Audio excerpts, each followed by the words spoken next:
আসসালামু আলাইকুম ওয়া রাহমাতুল্লাহি ওয়া বারাকাতুহু। অর্গানন অফ মেডিসিনে কেস টেকিং বিষয়ক ধারাবাহিক আলোচনার ৯৮ নম্বর সূত্রের ব্যাখ্যান তথা ভাব আলোচনা করার জন্য আমরা এখানে আজকের এই ভিডিওতে আলোচনা করব। তো ৯৮ নম্বর সূত্রে হানিম্যান যে নির্দেশনা দিয়েছেন সেখানে হলো রোগীর সবর্ণিত লক্ষণগুলো শুনবে এবং গুরুত্বের সাথে বিবেচনা করবে। রোগীর সাথী আত্মীয় বন্ধু বান্ধবের কাছ থেকে লক্ষণ গ্রহণকালে চিকিৎসকের বিশেষ বিচক্ষণতা, সতর্কতা, কৌশল, মানবিকতা এবং ধৈর্য ধারণ করে লক্ষণ গ্রহণ করতে হবে, কারণ রোগীর সাথী বা আত্মীয় বন্ধু বান্ধব অনেক সময় ভুল তথ্য প্রদান করেন। আমরা হানিম্যানের নির্দেশনা অনুযায়ী অর্গানন অফ মেডিসিনে দুই দিক থেকে লক্ষণ সংগ্রহ করার কথা বলা হয়েছে চিকিৎসকের পর্যবেক্ষণ ব্যতীত।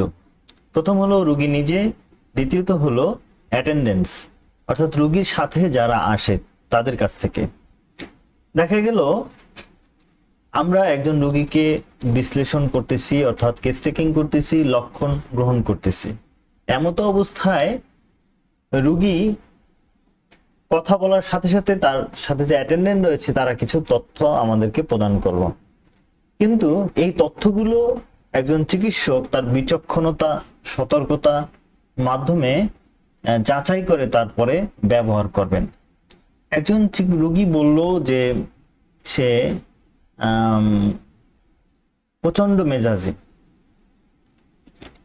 তো আমরা স্বাভাবিকভাবে মেজাজটাকে সাধারণ অর্থে দেখতে পারি না, তবে এমন কিছু কথা, এমন কিছু বিষয় তাকে বলা, যেমন কেউ আপনার সাথে খারাপ ব্যবহার করলে আপনি কেমন করেন, আপনাকে কেউ কষ্ট দিলে আপনি কি করেন, তখন সে আমি ক্ষমা করে দিই।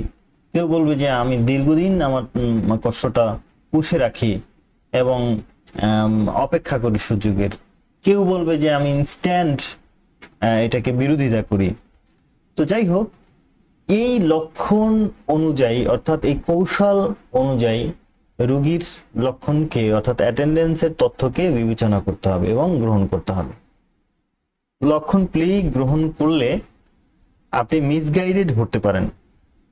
যদি মিসগাইড হন তাহলে সঠিক মিনিমাম অর্থাৎ সঠিক হোমিওপ্যাথিক মেডিসিন প্রদান করতে ব্যর্থ হবেন, নির্বাচন করতে ব্যর্থ হবেন। তো সুতরাং রোগী এবং রোগীর অ্যাটেন্ডেন্টদের কাছ থেকে লক্ষণ নেওয়ার ক্ষেত্রে বিশেষ সতর্কতা অবলম্বন বাঞ্ছনীয়।